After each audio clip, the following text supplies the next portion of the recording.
Bueno, bos días. Empezamos, rematado o Consello da Xunta de Galicia. Como sempre, paso a darlles conta dos asuntos máis importantes que tratamos e acordamos.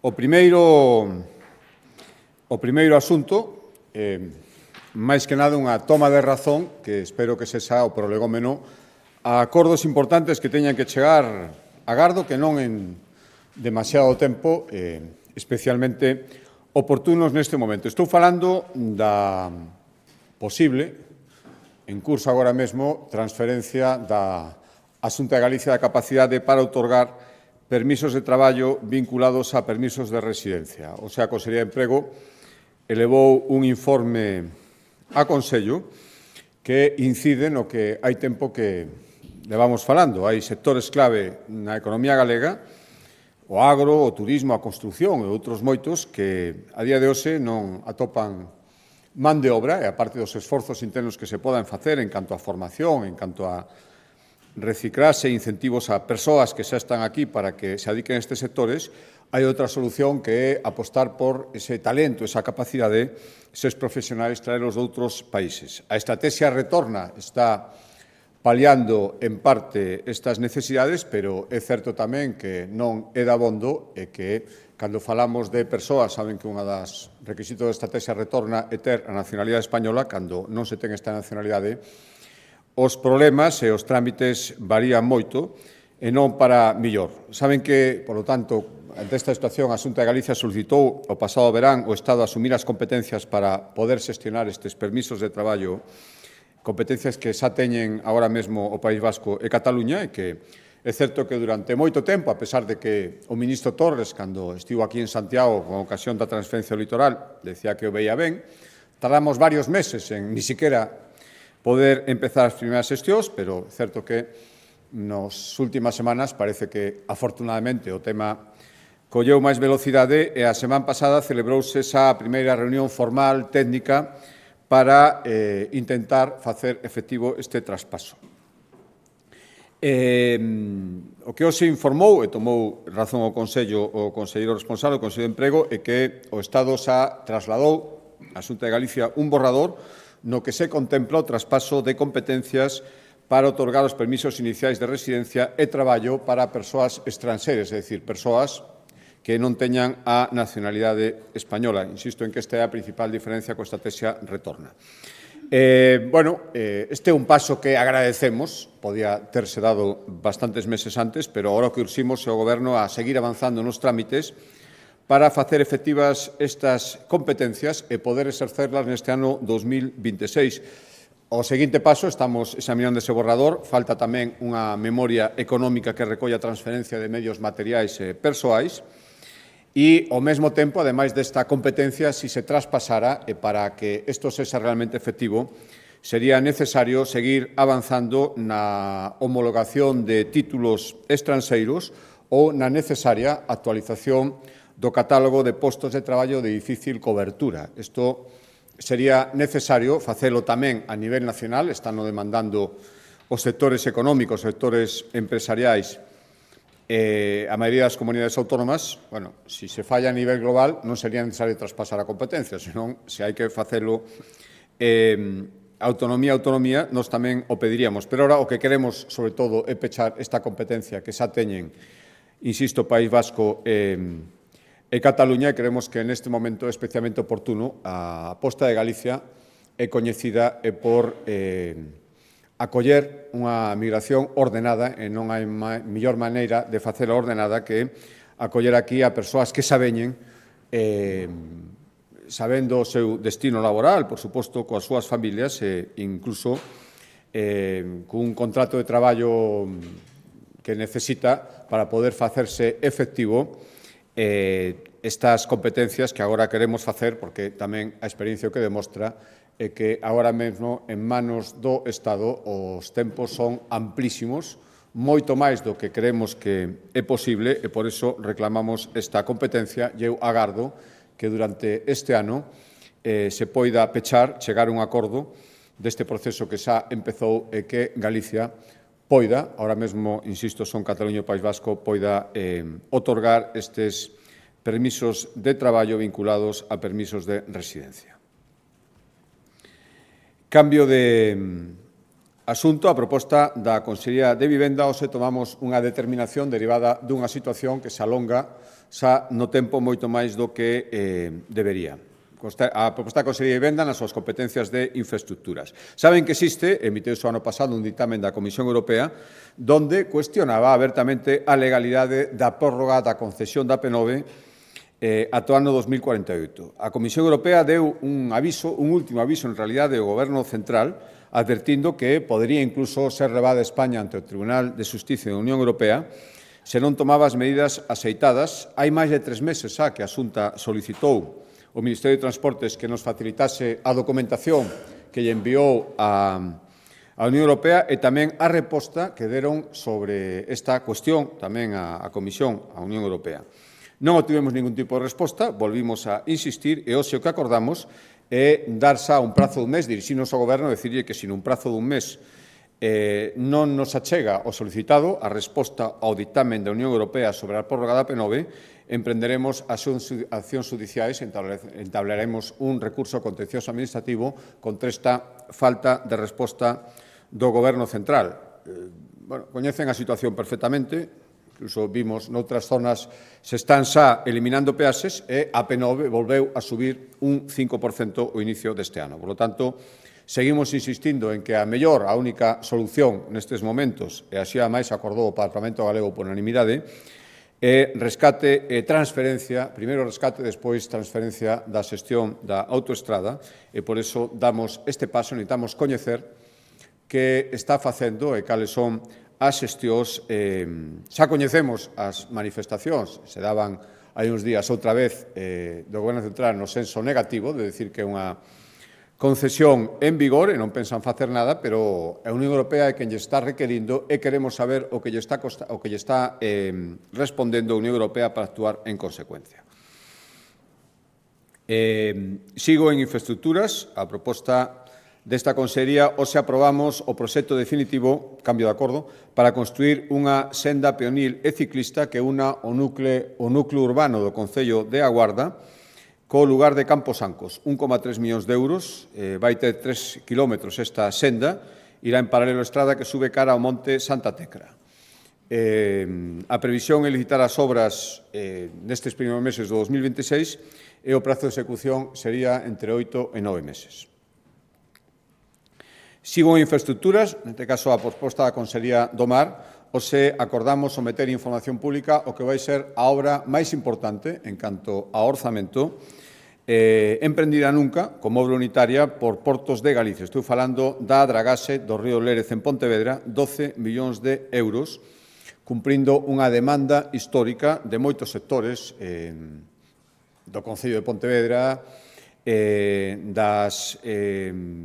do sector pesqueiro-marisqueiro, das cofradías, e en xeral de todo o mundo que vivimos nesa zona. O propio Parlamento de Galicia acordou por unanimidade que se fixera esta dragaxe. A verdade é que tivo moitísimas obstáculos, atrancos, vicisitudes, cambios do punto de vertido, pero a día de hoxe a Xunta de Galicia entende que xa se dan as condicións, logo das últimas indicacións do Goberno central, para poder por fin executar esta obra, que se vai executar na contorna dos Peiraos das Corvaceiras, en Pontevedra, 4,5 kilómetros de longitude no río de actuación, e casi no río, en a salida hacia ría, e casi 310.000 metros cuadrados de superficie na que se vai actuar, 500.000 metros cúbicos de áridos que hai que mover e que se van depositar na zona que, por fin, validou o Goberno central no exterior da ría de Arousa. Por suposto, as obras contarán cun programa de vixianza ambiental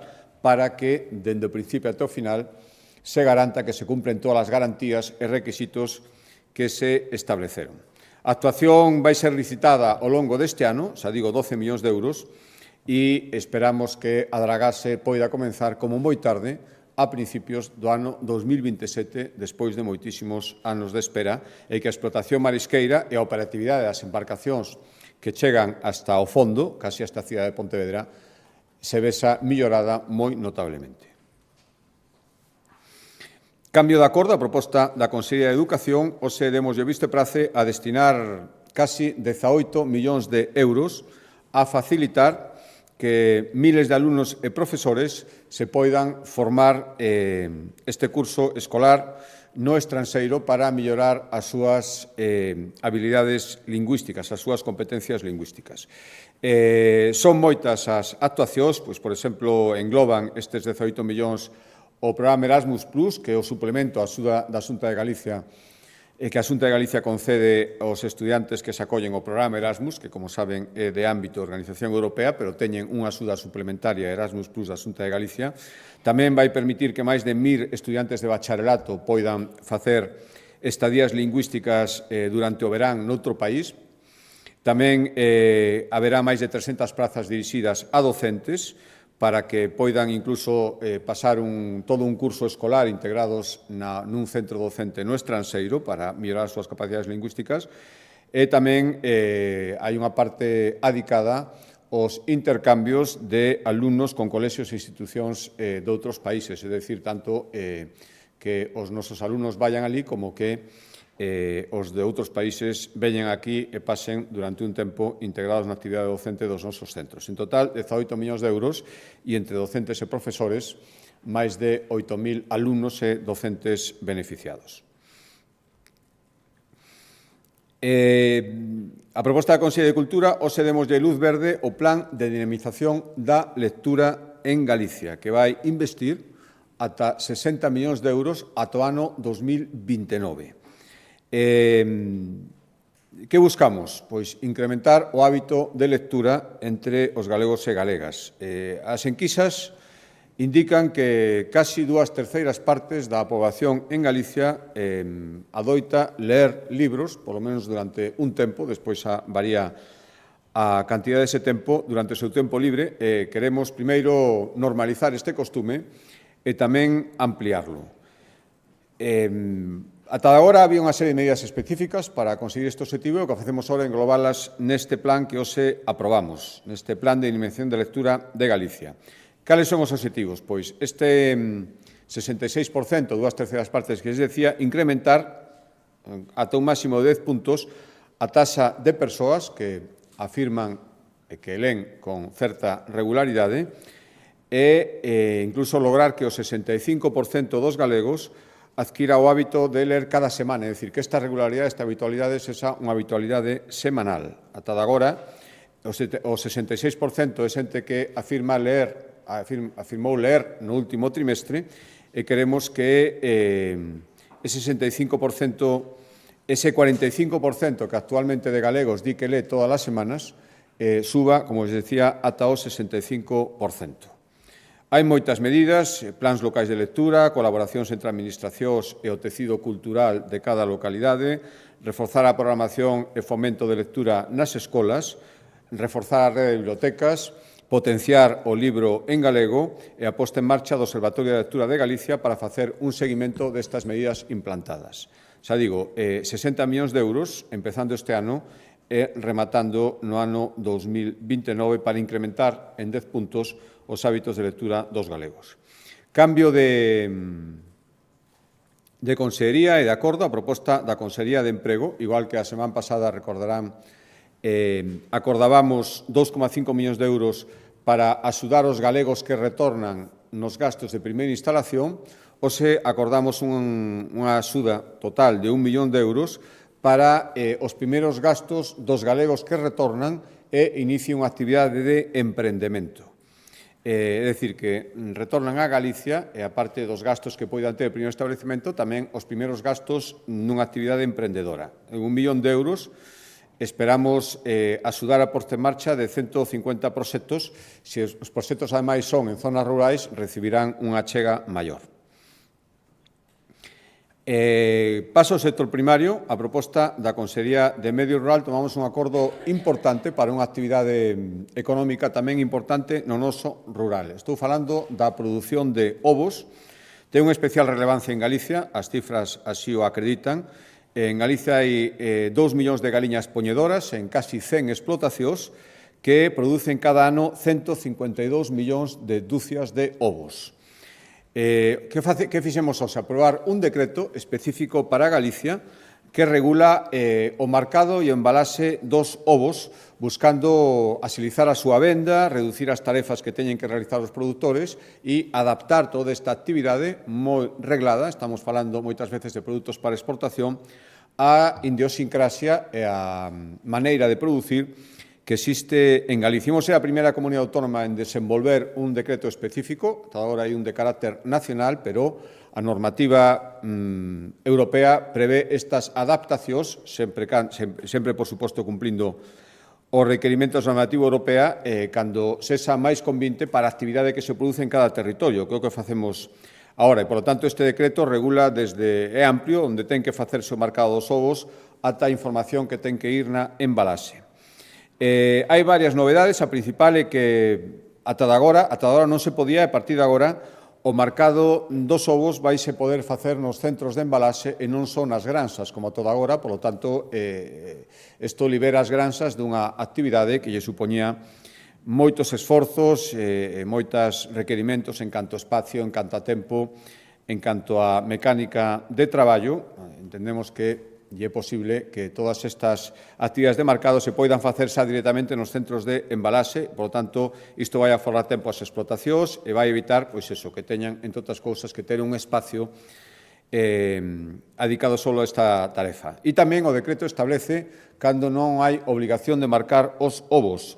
E non haberá cando os ovos se vendan directamente a consumidor final ou a domicilio, cumplindo todos os requerimentos sanitarios, ou cando se vendan en feiras, cumplindo dous requisitos: que sexan explotacións pequenas, que non teñan máis de 50 galiñas, e que os datos da granxa estean perfectamente visibles e identificados no posto de venda. Isto ten importancia para moitos pequenos produtores que venden os seus produtos directamente nas feiras que hai en Galicia, e ata agora non era posible porque o decreto xeral non prevía esta posibilidade. Cambio de acordo e de Consellería, volvemos á Consellería de Emprego. Os acordamos destinar 42 millóns de euros a axudas dirixidas a seguir promovendo o emprego autónomo para que os autónomos poidan ou ben iniciar ou ben manter e consolidar negocios e impulsar novas contratacións destes negocios, é dicir, autónomos empregadores. Queremos chegar a casi 9.000 autónomos, 8.700, ese é o objetivo.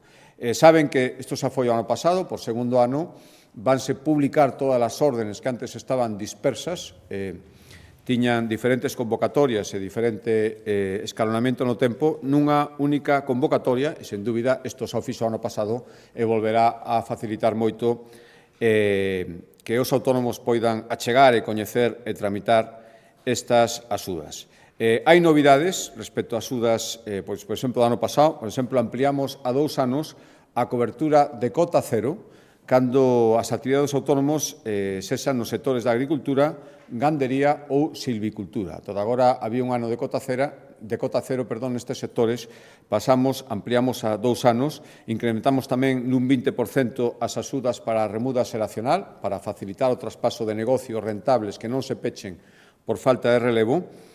E tamén outras liñas de axuda nesta convocatoria xeral irán, por exemplo, para mellorar investimentos en negocios que leven abertos máis de 3 anos e medio, iso que decía antes da consolidación, axudar os que foron emprendedores e deixaron de selo e queren volver a selo para que volvan a emprender, e tamén axudas, como decía, para autónomos empregadores cando contraten a persoas que estean en situación de desemprego.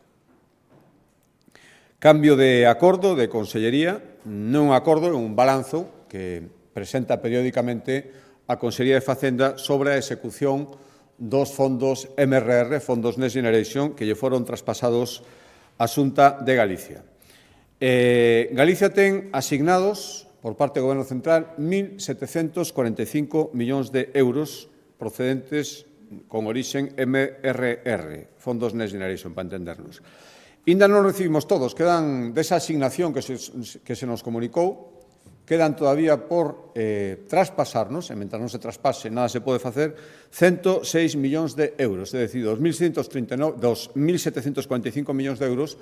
A día de hoxe, Galicia recibiu 1.639. Cal é o grado de execución deses 1.639? Recordo que, salvo algunha excepción que tampouco nos foi comunicada por escrito, simplemente de palabra toda agora, O período de execución remata o 30 de xuño.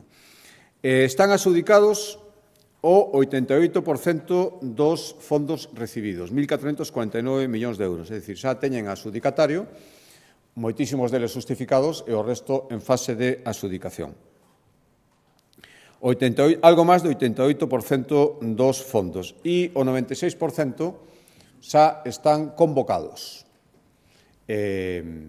Dentro dese 96% entrarían tamén gran parte dos que están adxudicados. Quer decir que hai unha parte convocada que ainda está pendiente da adxudicación, se trata de actuacións que poderían ser actuacións que entran nun prazo, moitas veces veñen de fondos que nos acaban de traspasar e que, polo tanto, insisto, hasta que non se traspasan non se poden facer as convocatorias, pero o 96% xa está convocado e a previsión é que poidan adxudicarse e justificarse, esas son pequenas actuacións no prazo que temos establecido.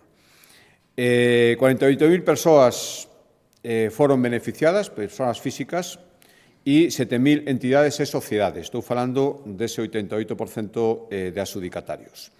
Por lo tanto, vai ser moi difícil, porque, e por suposto, justificaremos todo aquilo para chegar ao 100%, moitas veces dependemos cando, dende que se traspasen os fondos, insisto, 106 millóns todavía dos adjudicados a Galicia sin traspasar, ata as veces veñen con as condicións que fan moi difícil a súa execución. Dende logo, a intención de Galicia é chegar ao 100%, 100% absoluto, probablemente sexa moi complicado, pero nos achegaremos moitísimo a esa cifra, por suposto, cando cheguen os prazos, que, insisto, non sabemos se vai haber prórrogas ou non, explicaremos perfectamente calquer carto, calquer euro que quedara finalmente sin poder utilizarse a razóns delo, pero insisto que a execución prevemos que este ao redor, cando menos, total, justificado e pagado, de máis dun 95%. Isto contrasta claramente coa situación dos fondos reservados polo Goberno Central. Simplemente insistir nun dato que xa comentamos varias veces.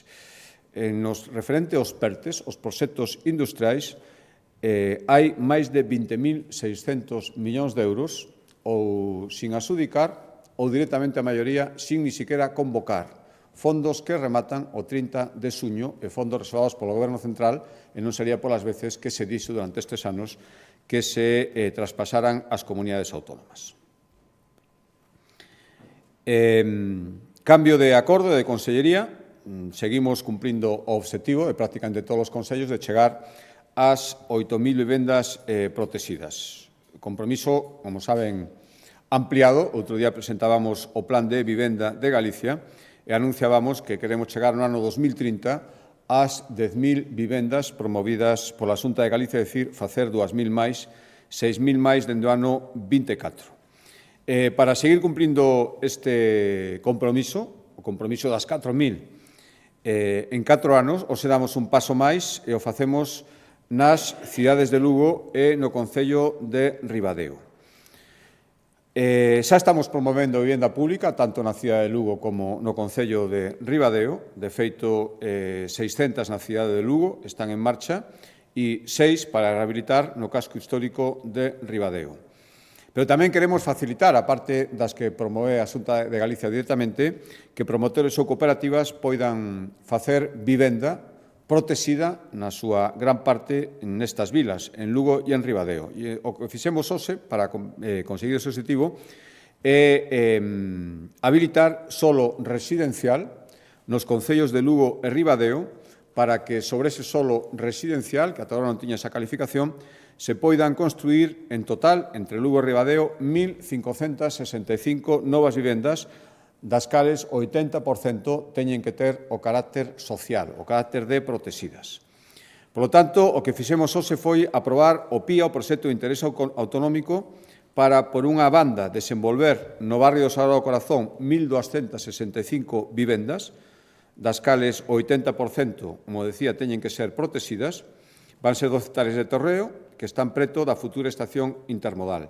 E outro pía máis, neste caso no concello de Ribadeo, para que se poidan construir 300 vivendas en Ribadeo, das cales o 80% tamén terán que ter carácter social en este caso en Ribadeo vai ser sobre unha superficie de 7,6 hectáreas. É dicir, por unha banda, o que promove a Xunta de Galicia directamente, por outra, habilitar as condicións para que cooperativas e promotores poidan construir vivenda e teñan que destinar nese chan que agora é obxecto do Plan de Interés Autonómico, o 80% teñen que ter carácter social.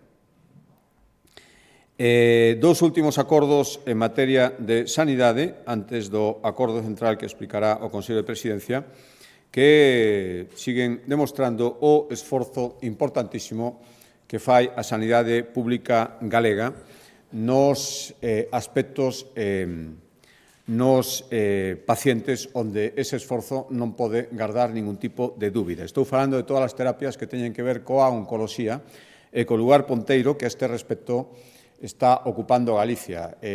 Fabricación de medicamentos CAR-T, centro de protonterapia e adquisición dos últimos tratamentos que están amosando a súa eficacia para tratar determinados tipos de cancro.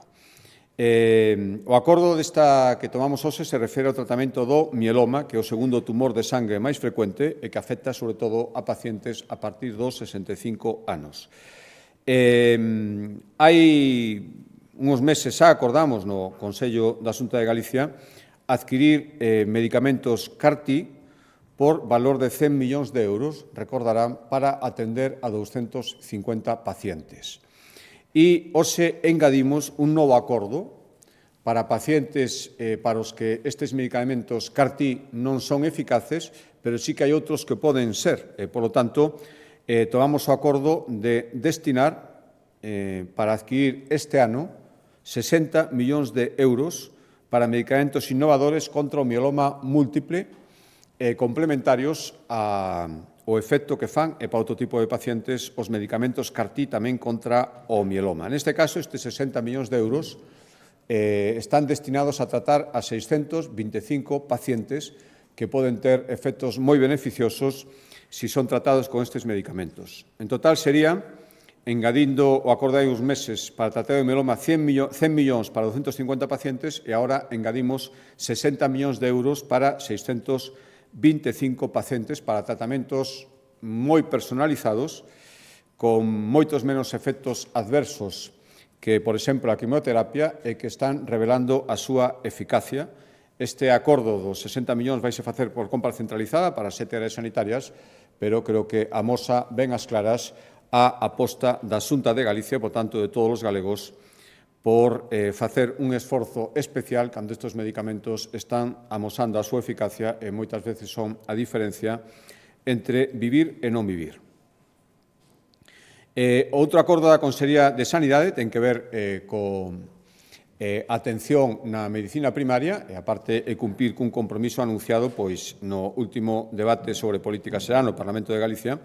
Recordarán que falábamos do compromiso de aumentar o número de psicólogos que traballen na sanidade pública galega na rede de atención primaria, psicólogos clínicos. Hoxe o acordo que tomamos é triplicar o número de profesionais que ahora mesmo están traballando. Pasamos de 7 que están traballando ahora mesmo na atención primaria a 28 coa contratación, e já se incorporando xa casi de xeito inmediato, a contratación de 21 novos psicólogos para traballar nos centros de atención primaria da comunidade. Pasamos de 7 a 28 con estas 21 contratacións. En concreto, son 5 psicólogos para centros da área sanitaria da Coruña, 5 para Vigo, 3 para Lugo e Ourense, 1 para Pontevedra e 1 para Ferrol. Van traballar, ademais, en rede. E, por lo tanto, as ventaxas de traballar en rede son facilitar o acceso dos pacientes á atención psicolóxica, primeiro máis preto dos seus domicilios, van a traballar sobre o terreno nas áreas sanitarias.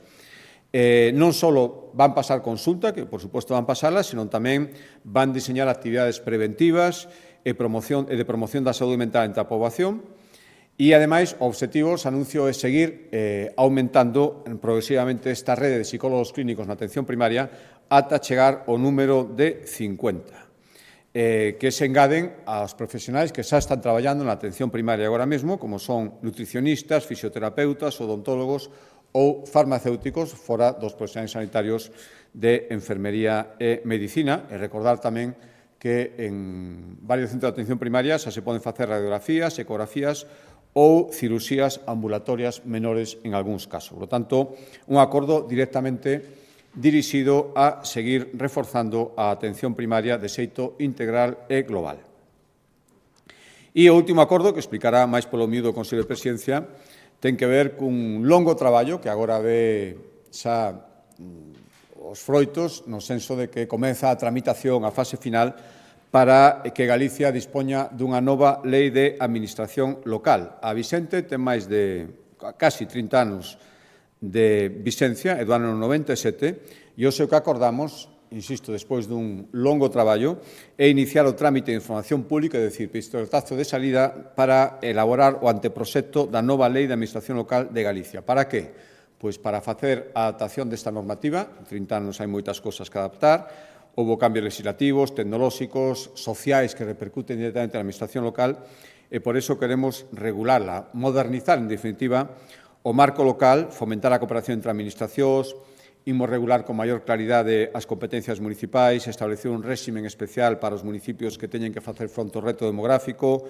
un novo modelo de financiamento local, establecendo unhas garantías mínimas de financiamento e que teñan en conta na súa distribución o que estamos reclamando, que teña en conta o Goberno central no novo financiamento autonómico, son os criterios de dispersión ou envellecemento da poboación que fan máis cara a prestación dos servizos. Por lo tanto, si estamos reclamando que o faga o Goberno central en coherencia, tamén o ten que facer a Xunta de Galicia cando financia os concellos. Por tanto, a nosa pretensión é ter a lei máis completa e actual e actualizada de todo o Estado e para explicar as súas liñas xerais dou a palabra ao Consello de Presidencia.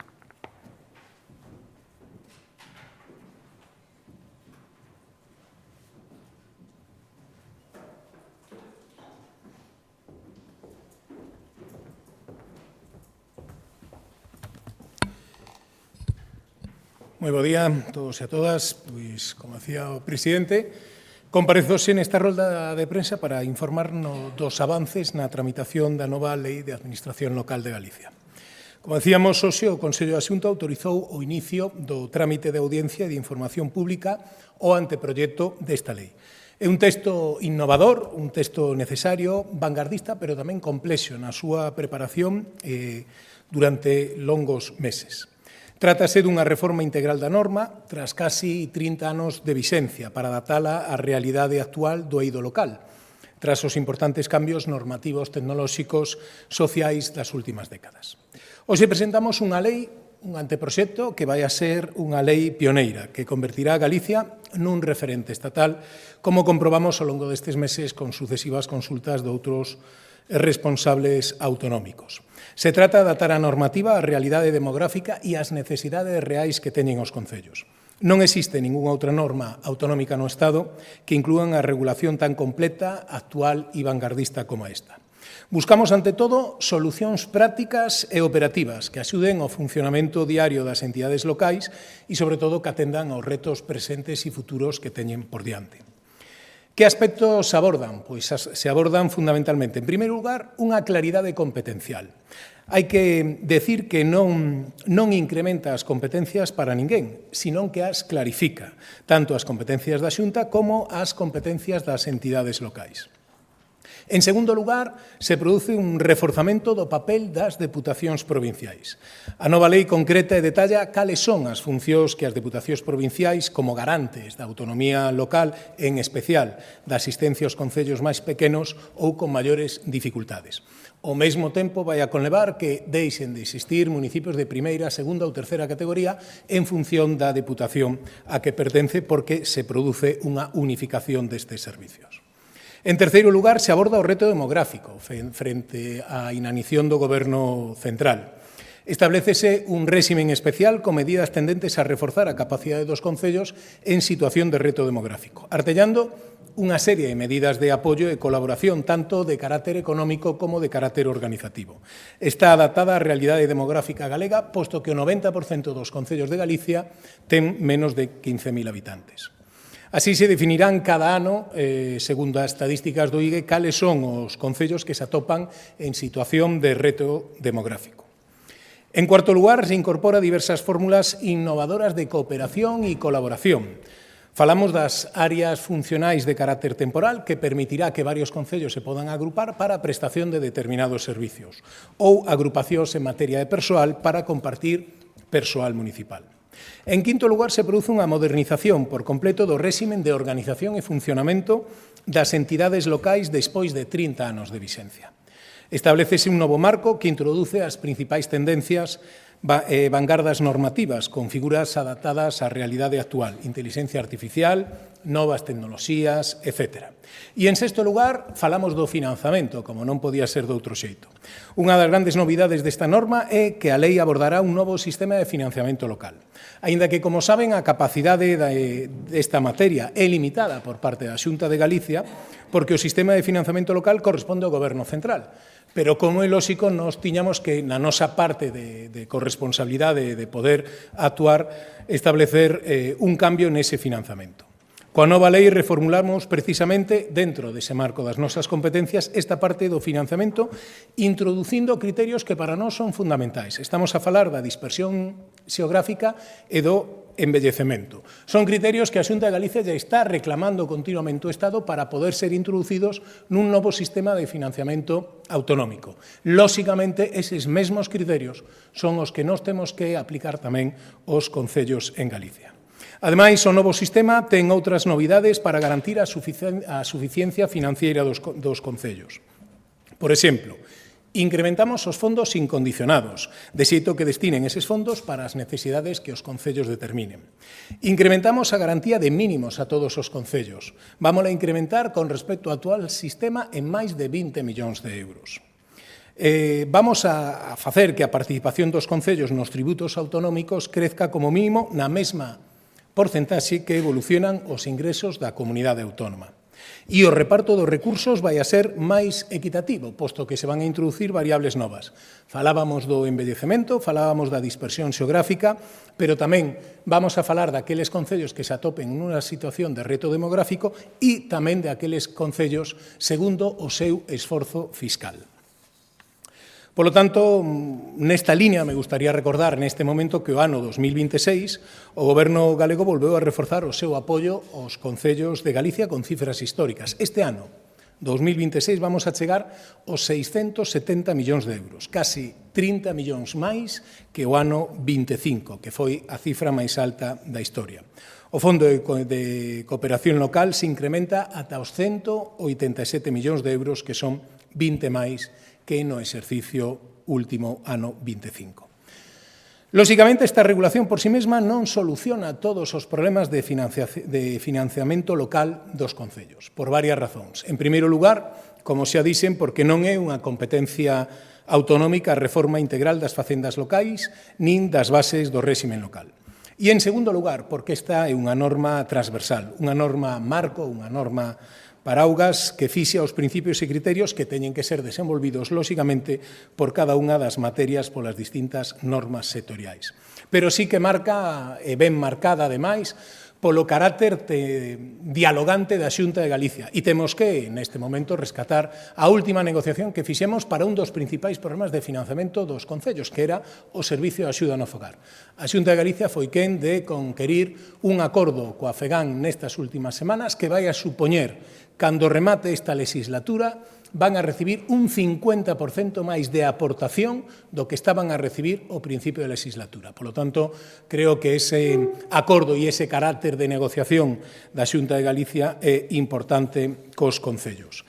E, finalmente, dicirlles que a nova lei de administración local se estrutura nun título preliminar, 9 títulos específicos que van a conter todos estes asuntos que lles decíamos, 4 disposicións adicionais, unha transitoria, unha derogatoria e 2 finais. Para finalizar, quero decir que Galicia é a única comunidade autónoma do Estado que aborda de maneira integral nunha única norma todas as dimensións claves da administración local contemporánea. Con esta lei, Galicia reafirma o seu papel como territorio pioneiro, marcando un camiño cara a un modelo de administración local máis innovador, máis eficiente, máis digital e máis adaptado ás necesidades reais do século XXI. Si teñen, a partir de hoxe, deste momento, estará disponible no portal de transparencia, e se teñen algunha dúbida ou algunha pregunta con respecto a esta lei, tentarei contestar ya.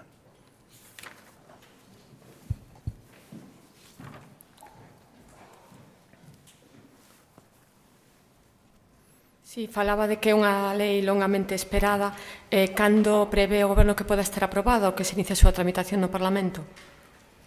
Sí, pois a verdade lles decía que estivemos durante bastantes meses facendo traballos previos para poder hoxe darlle inicio a este trámite. Nos esperamos que despois de esta apertura, deste inicio que hoxe damos, antes do verán, intentaremos, desexamos e faremos todo o posible para que no mes de xuño poda ser aprobada como anteproxecto no Consello da Xunta e entregada ao Parlamento para iniciar a súa tramitación parlamentaria. Si queixábase recentemente o presidente da FEGAM que non puideran ver este borrador antes de que viñera ao Consello, non sei se xa hai data para presentarllelo, se teñen algunha reunión cerrada xa, graciñas. Sí, por suposto. Claro que a partir de agora se inicia o momento para poder expoñela e, lóxicamente, a FEGAM vai a ser as primeiras convocadas. Fixemos unha convocatoria a semana pasada, pero dada a coincidencia da Feira Internacional de Turismo en Madrid, moitos dos alcaldes que estaban na FEGAM non podían acudir. Polo tanto, vámonos a convocar inmediatamente para que esta mesma semana podamos ter esa reunión con ese documento. É verdade que ata ter ese documento, pois lóxicamente non lle podíamos dar ningunha documentación, non? Pero sí é verdade que en todos os traballos previos que levamos a cabo dende a Consellería, como aquel congreso no que falamos das fusións, aqueles congresos no que falamos das competencias e todos os sucesivos traballos que se foron facendo durante estes últimos anos, todos ou distintos actores puideron participar. A FEGAM tamén estaba invitada, participou en algún deles, noutros declinou participar. En todo caso, este documento está colgado, contactaremos hoxe mesmo coa FEGAM para poder ter unha reunión esta semana e presentarlle este anteproxecto. Repito, porque despois ten que ser aprobado polo Consello da Xunta de novo, como falábamos nese mes de xuño, antes de pasarlo xa como anteproxecto ao Parlamento de Galicia. Unha cousa máis? Moitas grazas.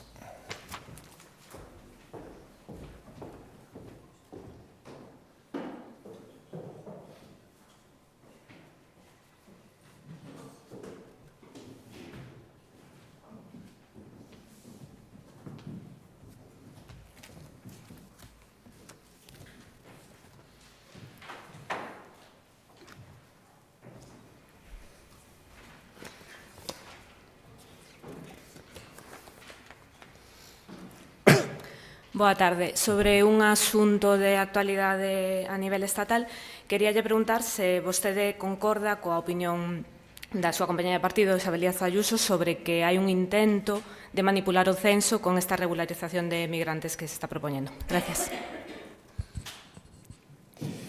Bueno, o certo é que nada sabemos máis alá dos anuncios feitos polo Goberno de que é o que pretende exactamente, non quere que vaya pola Cámara, no tanto, vai ser unha elaboración do Goberno de principio a fin, polo menos hasta que se aprobe como decreto, que foi o que nos anunciaron, e non coñecemos outros detalles que os que nos queren contar, e onte pudimos comprobar como un dos partidos que sustenta o Goberno decía claramente que sí, que, bueno, falaba de que quere cambiar a xente que agora mesmo pode exercer o seu dereito a voto por outros que veñan de fora e voten distinto porque non lle gustaba o que votaban. Non vou reproducir todo aquilo que se dixo, que, na miña opinión, é un disparate e moi indicativo, dende logo, do que pensaba a representante dese partido que apoia o Goberno. Non sei se o Goberno apoiado por ese partido pensa o mesmo. Eu agardo que non, dende logo. E creo, sinceramente, que ahora mesmo o Goberno Central non ten absolutamente ninguna política migratoria e creo que o que hai que facer son cousas como as que pretende a Xunta de Galicia co traspaso de competencias que reclamamos. Sinceramente, penso iso. As razóns que hai detrás deste anuncio repentino do Goberno, aparte de probablemente intentar que non se fale de outros temas que non lle interesa nada que se fale, porque claramente lle perxudican, a verdade é que non a sabemos. Agardo que non sexa así, pero non teño a seguridade completa.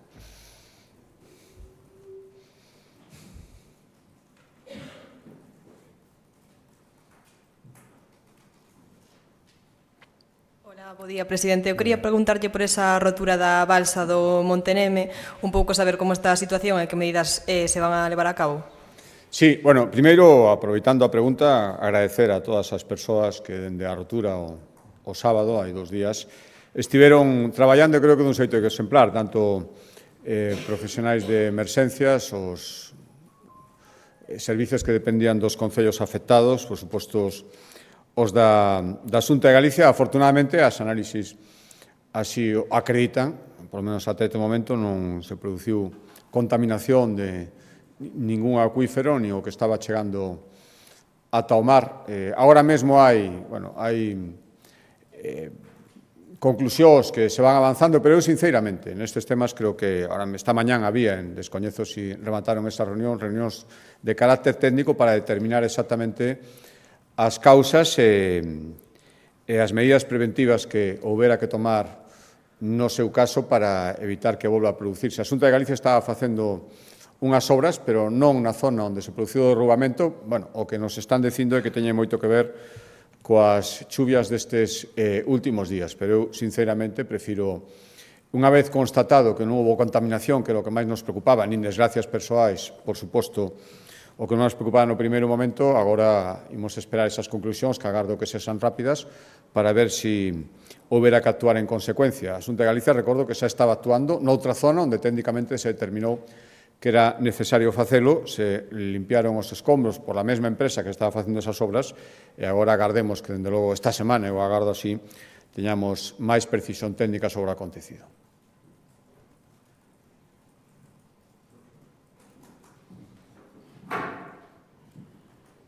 Sobre esta cuestión, é o segundo accidente que, bueno, digamos, deste estilo que ten lugar no Monteneme. Hoxe, creo que algunha asociación ecologista iba a ir, anunciar que ia ir polo penal. Non sei se a Xunta ten previsto facer un plan de reforzamento de balsas tóxicas, porque non é este o primeiro accidente que se produce, nin nesta mina, nin noutras, e hai algunhas bastante moito máis complicadas que esta.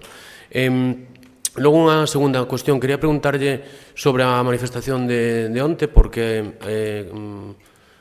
Pazos apuntaba que era unha manifestación política, e eu quería preguntar se cree que toda a xente que se manifestou onte se manifestaba, digamos, por un criterio político e non por un criterio social, non, de pedir unha sanidade mellor. E logo, co tema da regulación de migrantes que, bueno, comentaba ao principio da rolda de prensa a petición precisamente desa transferencia, quería preguntar se cree que é necesario ou pertinente esta regularización de migrantes que está facendo o Goberno, en parte precisamente para asumilos ao mercado laboral, independentemente de outras cuestións. Gracias. Sí, respecto á primeira pregunta,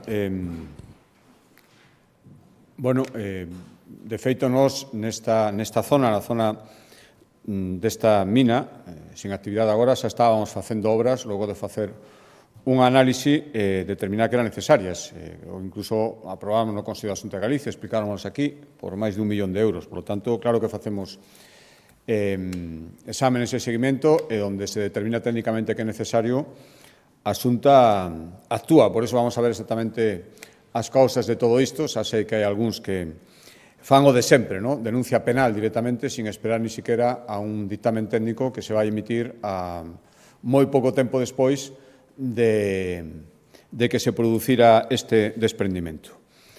A segunda pregunta,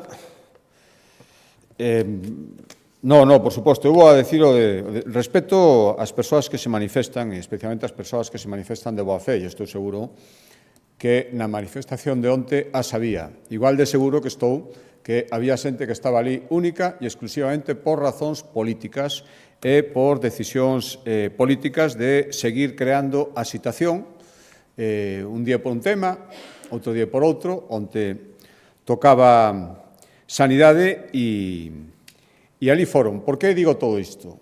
Porque, mire, parece ser que as dúas maiores reivindicacións que se baseaban en recortes, en supostos recortes e en privatizacións, que dato mata relato. Todos os anos se foron aumentando os gastos sanitarios, porque é necesario e porque é o que temos que facer nun goberno que prioriza recursos. Creo que hoxe prácticamente todas as semanas veñen acordos o Consello da Xunta que así o acreditan. A nosa posición pioneira en canto a fármacos oncolóxicos, por exemplo, que teñen un coste económico moi alto, pero nada comparado coa posibilidade de salvar vidas, acreditan que de recortes absolutamente nada, todo o contrario. Se vamos, moitas veces temos falado isto no Parlamento, os centos, miles de millóns de euros a favor, a maiores, do investimento respecto á época do goberno bipartito, que é a que temos que compararnos, a que les reivindican todo iso, e que, aparte do aumento dos costes, o aumento do costo da vida e todo iso, inda así, e tendo en conta todo iso, os investimentos, o aumento de investimentos é moitísimo maior. Iso é unha das reivindicacións. E outra ten que ver coa privatización. Falaban de privatización. Eu digo un dato que é incontestable. En 4 anos de bipartito, os recursos destinados á privatización, a derivacións, á sanidade privada, aumentaron un 48% en 4 anos de bipartito. En 17 anos, dende o ano 2009 a toda agora, aumentaron nun 3%. Polo tanto, ten moitísima, iba a decir, non sei como calificalo, evidencia a politización daqueles que protestan contra a privatización, e aumentaron 48% en 4 anos os costes para a medicina privada frente a un 3% en 17 dos gobernos do Partido Popular, incluído o que eu presido. E, ademais, hai outro dato, mire, que hai unha folga convocada un chamamento a folga aos profesionais da medicina en Galicia contra un estatuto que decide o Goberno Central e que a Xunta de Galicia xa se ten manifestado dicindo que debían atenderse os requerimentos dos médicos. Incluso aunque despois teñan consecuencias ou haya que facer cousas en función desa adaptación, a Xunta de Galicia entende que isto debía facerse e que onte todos os que estaban na manifestación, os que estaban tamén convocados por partidos políticos e os propios representantes dos partidos políticos non tiveran unha sola palabra para unha folga que xa tivo días e supuso moitísimas paralizacións e que pode supoñernos no futuro e que non houbera unha sola alusión é a mellor demostración de todo isto que estou dicindo. Por lo tanto, creo que había xente de boa fe, absolutamente respetable. A esa xente lle digo que estamos facendo todo o posible para seguir millorando nunha tarefa tan complexa como é a sanidade pública, e as persoas que foron e que convocaron por razóns políticas, lles digo que cada vez se lleve máis o plumeiro. E a terceira pregunta, a regularización. Eu quería distinguir, xa digo, retomando un pouco a contestación á primeira pregunta que me fixeron nesta rolda de prensa, os datos, polo que estamos vendo, o Goberno Central o que quere é regularizar a xente que xa está aquí. Nos vamos máis alá e queremos que a xente que se teña que seguir incorporando o poida facer de xeito ordenado. E, polo tanto, teño clarísimo que o camiño que estamos emprendendo, ademais, o que a xente entende, apoie, creo que é moi beneficioso, que poida vir xente aquí a traballar, que a necesitamos, e poida vir dende o principio ata o final, como foron, ou nos gustaría, seguro, que foran todas as persoas galegas que tiveron que emigrar no seu día, en algúns casos foi posible, noutros non, pero iso sería o desexable sempre. E queremos que isto sexa así, por iso queremos esa competencia. A regularización dos que xa están aquí, estamos vendo cousas que, dende logo, se son certas, a mí non me parecen absoluto aceitadas, que como se di, insisto, teremos que ver como se quere facer unha absoluta flexibilidade que se converte en lasitude, que se converte en falta de rigor, na miña opinión, para acreditar a ausencia de antecedentes penais, a falta absoluta de diálogo coas comunidades autónomas, que seríamos as que teríamos que asumir gran parte do que supón esa regularización en canto á asistencia que lle temos que suministrar a todos os cidadáns. Todo eso, lóxicamente, habería que facelo falando con comunidades autónomas, non se está facendo. Por lo tanto, como se está plantexando e como estamos vendo, eu creo que se está facendo moi mal. Como creo que se pode facer mellor, por eso nos pedimos esta competencia. Moi ben, pois moitas gracias.